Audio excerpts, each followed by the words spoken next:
Okay, time to get ourselves building up to 3 o'clock for the Lexus Melbourne Cup. Let's catch up and have a look at the international contenders in the mighty Lexus Melbourne Cup.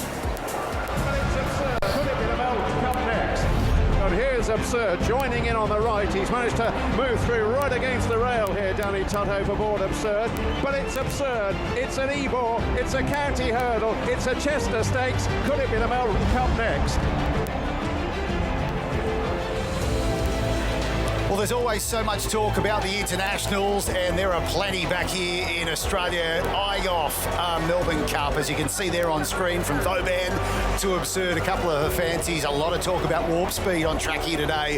One smooth operator and Seeking to boot. And plenty of those punters you can see on screen here. Perhaps getting a bit of attention towards them as well. I'm pleased to say, speaking of internationals, international racing expert Nick Luck joins Francesca and I now. Nick, great to have you on the coverage. Wonderful to be here and lovely to get to work with Francesca. We tend to spend an awful lot of time racing, gazing at each other across the paddock, but... Gazing? Well, I can only speak for myself.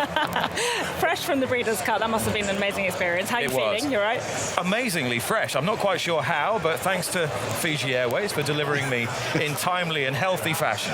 Excellent. Well done. Now, so much talk about these international horses coming out here. Willie Mullins, he's finished here before with second, a third and a fourth. Absurd is one of the ones that really hoping today can step up and do the job for the stable here today with Kieran McAvoy on board. And I think that could be the key. Zach Purton rode the horse last year and I think got him into the heat of the action a bit soon in a strongly run race. We're not expecting such pace on today, and I think Kieran will just let the race come to him, and that's the perfect way to play this horse. He needs a cute ride. Yes, I think we're going to repeat it ourselves rather a lot here, because we've just done the chat about this and we think along the same lines. Really, the internationals, great to see Vauban here on course. Now, Nick, you were here last year.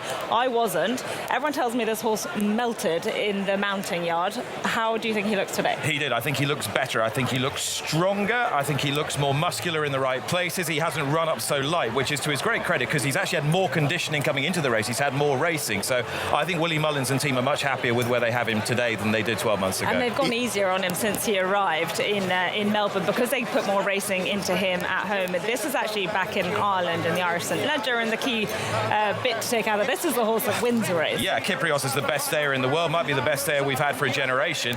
And if Vauban hadn't run and flopped in the Melbourne Cup last year, I shudder to think what price he'd be, Cheska. He'd probably be the shortest price ever. Yeah, he really would be, wouldn't he? And it was that gallop at Flemington not long before the race itself. He absolutely motored down the straight here, and everyone went, whoa, what is that? But I think it had an adverse effect in the sense that he might have left the best bit of his work on the gallop.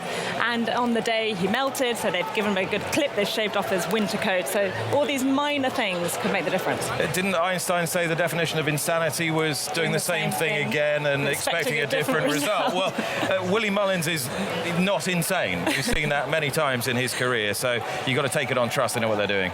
You sure you two haven't worked together before, finishing out each other's sentences there as well? I feel it needs to happen more often. I'm with you. Now, are you backing an international today, or is it something more homegrown that could win the Melbourne Cup? I've had a little bet on Absurd. I thought the Cummings preparation of the fillies was very interesting, and I thought she was the best of the home horses.